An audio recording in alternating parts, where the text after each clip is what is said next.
প্রিয় শিক্ষার্থীরা, আজকে আমি তৃতীয় ক্লাসে এসে হাজির হয়েছি বলতে বলতে তোমাদের পূর্ণসংখ্যা তৃতীয় অধ্যায়ের। তো চলো আমরা দেখি আজকে তৃতীয় অধ্যায়ের কোন অঙ্কটি আমরা নিয়ে আলোচনা করব। এখানে 5 নম্বর দেখতে পাচ্ছ এবং 6 নম্বর দেখতে পাচ্ছ, দুটি অঙ্ক রয়েছে। এই দুটি অঙ্ক নিয়ে আমরা আজকে আলোচনা করব। চলো দেখি কিভাবে করা যায় অঙ্ক দুটি।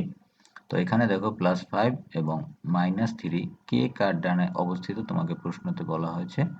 তো আমরা দেখি এজন্য একটি সংখ্যা রেখা অঙ্কন করলাম এবং মূলবিন্দু থেকে ডান পাশ চিহ্নিত করলাম এবং বাম পাশ চিহ্নিত করলাম। তো এখানে প্রথমে 0 বা মূলবিন্দুতে আমরা অবস্থান করলাম। এখানে তোমরা দেখতে পাচ্ছ যে কালো বিন্দুটি।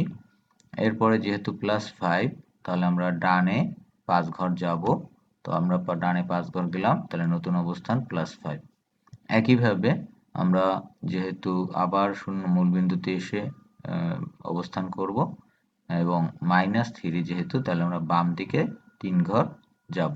তো আমরা বাম দিকে 3 ঘর গেলাম, তাহলে সংখ্যারেখা থেকে স্পষ্ট দেখা যায় -3 এর ডানে +5 অবস্থিত। তো শিক্ষার্থীরা, এখানে তোমরা আরেকটি প্রশ্ন দেখতে পাচ্ছ, +5 এবং -3 এর মধ্যে পূর্ণ সংখ্যাগুলোকে মানের ঊর্ধ্বক্রমে সাজিয়ে লিখো। তো চলো শুরু করি। এখানে আমরা একটি সংখ্যারেখা অঙ্কন করলাম এবং এটা ডান পাশ চিহ্নিত করলাম এবং বাম পাশ চিহ্নিত করলাম। তো এখানে আমরা প্রথমে কি করব, মূলবিন্দুতে অবস্থান করব। আমি এখানে মূলবিন্দুতে অবস্থান করলাম। এরপরে আমরা কি করব, যেহেতু +5, তাহলে 5 ঘর ডানে যাব।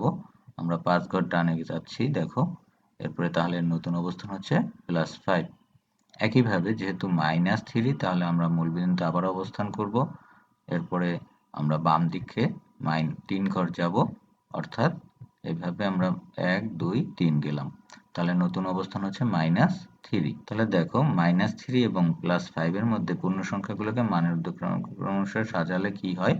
তো -3 -2 -1 0 1 2 3 4 5, অথবা আমরা বলতে পারি -3, -2 -1, দিয়ে এভাবে 5 পর্যন্ত লিখতে পারি।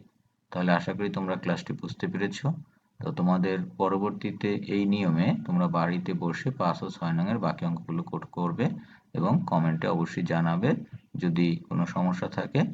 এবং যারা পরবর্তী ক্লাসটি দেখতে চাও তারা অবশ্যই চ্যানেলটি সাবস্ক্রাইব করে বেল আইকনটি বাজিয়ে দেবে।